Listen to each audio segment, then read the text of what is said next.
주신 하나님 말씀입니다. 레위기 19장 1절부터 18절까지의 말씀을 다 함께 읽도록 하겠습니다.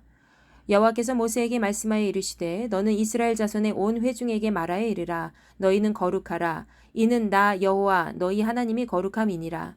너희 각 사람은 부모를 경외하고 나의 안식일을 지키라. 나는 너희의 하나님 여호와이니라. 너희는 헛된 것들에게로 향하지 말며 너희를 위하여 신상들을 부어 만들지 말라. 나는 너희의 하나님 여호와이니라. 너희는 화목제물을 여호와께 드릴 때에 기쁘게 받으시도록 드리고 그 제물은 드리는 날과 이튿날에 먹고 셋째 날까지 남았거든 불사르라. 셋째 날에 조금이라도 먹으면 가증한 것이 되어 기쁘게 받으심이 되지 못하고 그것을 먹는 자는 여호와의 성물을 더럽힘으로 말미암아 죄를 담당하리니 그가 그의 백성 중에서 끊어지리라. 너희가 너희의 땅에서 곡식을 거둘 때에 너는 반 모퉁이까지 다 거두지 말고 내 떨어진 이삭도 줍지 말며 내 포도원의 열매를 다 따지 말며 내 포도원에 떨어진 열매도 줍지 말고 가난한 사람과 거류민을 위하여 버려두라. 나는 너희의 하나님 여호와이니라. 너희는 도둑질하지 말며 속이지 말며 서로 거짓말하지 말며 너희는 내 이름으로 거짓 맹세함으로 내 하나님의 이름을 욕되게 하지 말라. 나는 여호와이니라. 너는 네 이웃을 억압하지 말며 착취하지 말며 품꾼의 삭슬 아침까지 밤새도록 내게 둘지 말며 너는 귀먹은 자를 저주하지 말며 맹인 앞에 장애물을 놓지 말고 네 하나님을 경외하라. 나는 여호와이니라. 너희는 재판할 때에 불의를 행하지 말며 가난한 자의 편을 들지 말며 세력 있는 자라고 두둔하지 말고 공의로 사람을 재판할지며 너는 내 백성 중에 돌아다니며 사람을 비방하지 말며 내 이웃의 피를 흘려 이익을 도모하지 말라. 나는 여호와이니라. 너는 네 형제를 마음으로 미워하지 말며 네 이웃을 반드시 견책하라. 그러면 네가 그에 대하여 죄를 담당하지 아니하리라. 원수를 갚지 말며 동포를 원망하지 말며 내 이웃 사랑하기를 내 자신과 같이 사랑하라. 나는 여호와이니라. 아멘. 오늘 새벽은 거룩함의 시작이라는 제목으로 같이 말씀을 나누고자 합니다. 이스라엘 백성들에게 있어서 거룩함의 시작은 하나님께로부터 출발합니다. 그들에게 있어서 하나님은 그들을 창조하신 거룩한 부모이시며 또 그들의 삶을 구원으로 이끌어주시는 가장 거룩하고 존귀한 분이시기 때문입니다.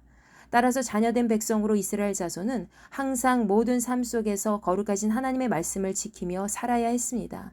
그것이 거룩하신 하나님의 뜻이기 때문이지요. 오늘 본문 말씀은 바로 이스라엘 백성들이 하나님의 거룩함을 지닌 믿음의 공동체로 살아가기 위하여 하나님의 특별한 명령이 기재되어 있습니다. 그것은 출애굽기 20장 말씀에서 모세가 시내산에서 받은 십계명과 같은 것이지요. 하나님께로부터 시작한 거룩함은 이스라엘 백성들의 삶을 어떻게 거룩하게 만들어가는지 그 명령과 법도를 함께 나누면서 우리가 지금 이 시대에서 채워가야 할 하나님의 거룩함은 무엇인지 다 같이 살펴보도록 하겠습니다. 자, 본문 말씀은 크게 네 부분으로 나누어 설명할 수 있습니다. 첫 번째 단락은 1절부터 4절까지의 말씀인데요. 바로 2절에 언급된 바와 같이 이스라엘 백성들에게는 거룩하라는 하나님의 명령으로 시작하고 있습니다. 하나님께서 거룩하시기 때문에 그들 역시 하나님의 거룩하심을 닮은 언약 백성으로 살라는 것이죠. 이스라엘 백성은 항상 하나님의 말씀으로 거룩함을 잊고 살아가는 백성이 되어야 했습니다. 그것은 그들이 예배하고 생활하는 모든 부분에서 이루어져야 하는 것이었죠. 본문 3절 말씀과 4절 말씀은 하나님과 사람을 사랑하는 기본이 되는 법도가 나타나 있습니다. 그것은 부모를 경외하고 안식일을 지키고 또 헛된 신을 만들어서 숭배하지 않는 것이었습니다. 우리가 육신의 부모를 경외한다는 것은 곧 우리를 창조하신 하나님을 사랑하고 경외하는 것과 같은 것입니다. 하나님께서는 육신의 부모를 통하여 우리가 하나님의 사랑을 체험하고 하나님을 경외하는 법을 일상 속에서 지키며 살도록 인도해 주셨습니다. 또 안식일을 지키는 것 역시 우리가 살아가는데 가장 기본이 되는 말씀이기 때문에 하나님께서는 우리 삶이 하나님 안에서 평강의 삶을 살도록 하셨다는 것이죠. 우리에게 있어서 안식일의 주인은 예수 그리스도이십니다. 하나님께서 우리의 죄를 끊고 세상과 구별된 백성으로 살도록 하신 이 안식일은 하나님 안에서 예수 그리스도의 삶을 닮아가고 또 그분의 향기를 품는 존귀한 날이 되어야 할 것입니다. 이러한 안식일을 준수하는 것과 동일하게 이 이스라엘의 모든 백성들에게 특별히 규정하신 하나님의 명령이 있습니다. 그것은 바로 헛된 우상을 만들어 숭배하지 않는 것이었죠. 우상 숭배는 하나님을 믿지 않는 이방 민족의 풍습입니다. 이스라엘 백성들이 이방 민족이 행한 가증한 일들을 똑같이 행하여서 스스로 더럽혀진 존재로 살아가지 않도록 하시기 위하여 하나님께서는 그들에게 거룩한 백성의 본분을 지키며 살라고 명령하신 것입니다. 자, 이어서 두 번째 단락입니다. 본문 말씀 5절부터 8절까지 기록되어 있는데요. 화목제 고기의 처리 방식과 또 주의 사항에 대해서 언급하고 있습니다. 이 말씀은 레위기 7장 말씀에 언급된 그런 규례를 반복해서 설명하고 있는 것이죠. 화목제물을 바친 사람은 제물을 드린 날과 또 그 다음 날까지 고기를 먹고 셋째 날이 되기까지 남겨두지 말고 모두 태워버리라는 것입니다. 남겨진 모든 음식은 모두 하나님 앞에 가증한 것이 되었습니다. 이것은 단순히 남겨진 음식이 부패하기 때문에 부정하게 취급되었다기보다는 화목제의 특성상 감사하는 마음과 자원하는 마음으로 드려야 했고, 특별히 하나님과의 언약된 부분에 대한 서원제의 의미도 포함되어 있었기 때문에 3일이 되기 전에 화목제를 올리고 남은 고기를 모두 소비해야 되는 거룩한 의무와 책임이 있었습니다.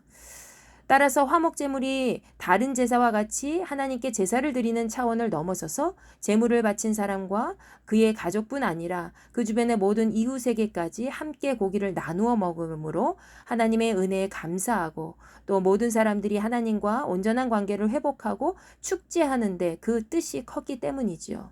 그렇기 때문에 자기 욕심을 차려서 화목제의 성물인 고기를 3일이 될 때까지 남겨두고 먹는 사람은 그 사람이 친히 그 죄를 담당하게 됐고요. 또 여호와의 거룩한 백성 중에서 끊어진 자가 되었습니다. 그것은 화목제물의 기본 의도와 또 그 의미를 상실한 백성에 대한 하나님의 징계인 것이죠. 세 번째 단락은 본문 말씀 9절부터 10절까지 해당되는 내용입니다. 자, 이 부분에서는 추수와 이삭 줍기에 대한 규례가 기록되어 있죠.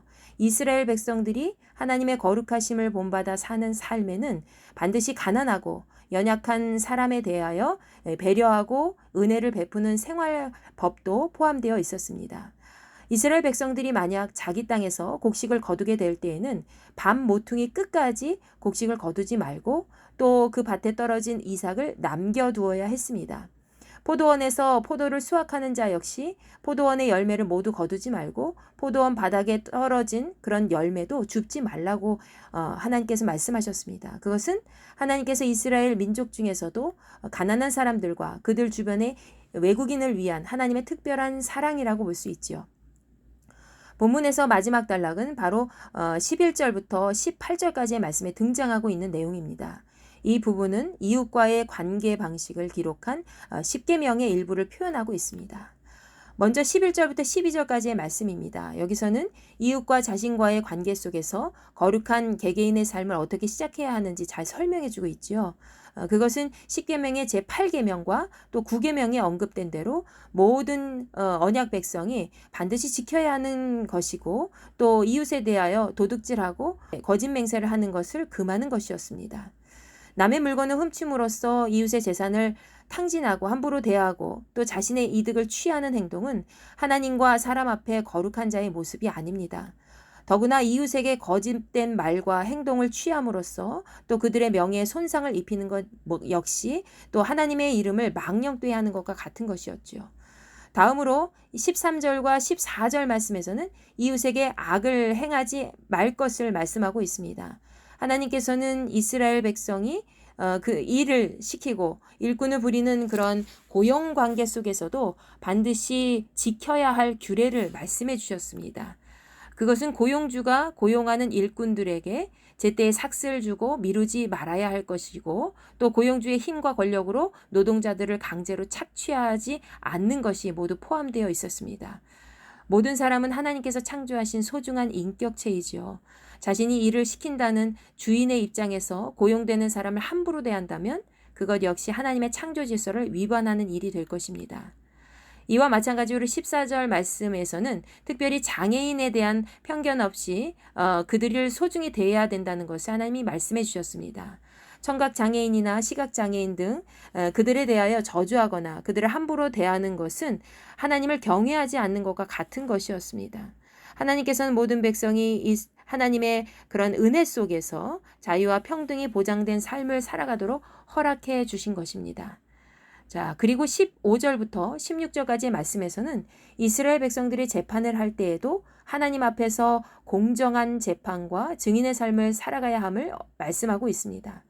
즉 하나님의 사람들은 언제나 하나님의 정의와 또 공의를 생각하고 불의에 앞장서지 말아야 된다는 것이죠. 가난한 자를 불쌍히 여기서 무조건 그의 편을 들지도 말고 권세가 있는 그 사람 편에 들어서 그를 두둔하지도 말아야 했습니다. 또한 언제든지 주변의 이웃을 비방하지 말고 또 그 이웃이 피를 흘려서 손해를 보기까지 자신의 이익을 취하지 말아야 했습니다. 이스라엘 백성 중에서라도 재판정에서 이웃을 위해 위증하는 것 역시 큰 죄악에 해당되는 것이고 또 언제나 사람과 사람과의 관계 속에서도 늘 하나님의 법을 생각하면서 공의로운 하나님의 뜻이 세상 가운데 펼쳐지도록 살아가야 했다는 것이죠. 그것이 인간이 살아가면서 사회 질서를 공정하고 또 아름답게 유지하기 위한 가장 기본이 되는 법이었습니다. 자, 그리고 17절부터 18절까지의 말씀에서는 우리 19장 전체적인 내용이 기록되어 있는 그런 하나님의 사랑으로부터 시작된 구약의 율법 원칙이 아주 일목요연하게 잘 정리되어 있습니다. 그것은 바로 형제가 되는 이웃을 함부로 미워하지 말고 그 중에 혹시 죄를 저지른 사람이 있다면 그들을 사랑하는 마음으로 견책하여서 그들이 바른 길을 가도록 도와주라는 것이죠. 또 그들 중에 원수가 있더라도 악을 악으로 갚지 말고 그 동포를 원망하지 말고 항상 하나님을 사랑하듯이 이웃을 자기 자신과 같이 사랑해야 한다고 기록되어 있습니다. 여러분, 마태복음 6장 19절 말씀에서 예수께서는 너희를 위하여 보물을 땅에 쌓아두지 말라. 거기는 좀과 동록이 해하며 도둑이 구멍을 뚫고 도둑질하느니라. 이렇게 말씀하셨습니다. 자기 자신만의 욕심을 채우기 위한 삶은 거룩한 하나님의 백성이 취해야 할 기본 정신이 아닙니다. 하나님을 사랑하듯이 내 이웃을 사랑하는 것은 하나님께서 우리에게 명령하신 기본 원칙이 됩니다. 우리의 형제자매가 살면서 어려운 일을 당할 때 내 욕심만 채우는 삶이 아니라 긍휼히 여기는 마음으로 도와주고 그들이 잘못된 길을 갈 때 하나님의 말씀으로 그들을 권면하고 사랑하는 것, 언제든지 하나님의 공의와 사랑이 이 땅 가운데 널리 퍼지도록 하나님의 뜻을 행하고 지키며 살아가는 것이 바로 우리가 지금 이 자리에서 해야 될 일이라는 것이죠. 우리는 하나님의 거룩한 백성으로 날마다 하나님을 사랑하고 섬기듯이 우리 주변의 모든 자들을 존중하고 또 하나님의 마음으로 대해야 될 것입니다. 이스라엘의 모든 개개인이 우상 숭배를 떠나서 하나님을 온전히 사랑하고 또 그 마음으로 자신의 부모를 공경하고 이웃에게 선을 행할 때에 그 모든 것은 하나님의 거룩함을 드러내는 일이 될 것입니다.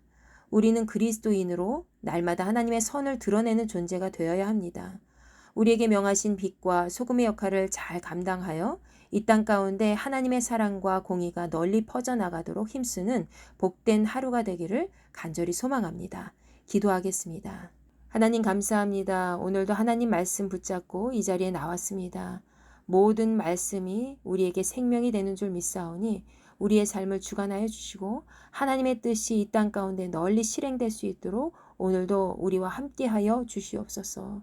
하나님을 사랑하는 마음으로 이웃을 섬길 수 있게 도와주시고 부모를 공경하고 안식일을 기억하여 거룩히 지키며 날마다 내 것만 챙기는 삶이 아니라 우리 주변에 있는 모든 소외된 자들, 약자들을 더 먼저 생각하고 그들에게 하나님의 사랑을 풀 수 있는 그런 귀하고 복된 은혜의 날이 될 수 있도록 우리의 삶을 주관하여 주시옵소서. 오늘도 하나님의 거룩하신 이름이 높임받는 복된 날이 되기를 간절히 소망합니다. 살아계신 우리 주 예수 그리스도의 이름으로 간절히 기도하옵나이다. 아멘.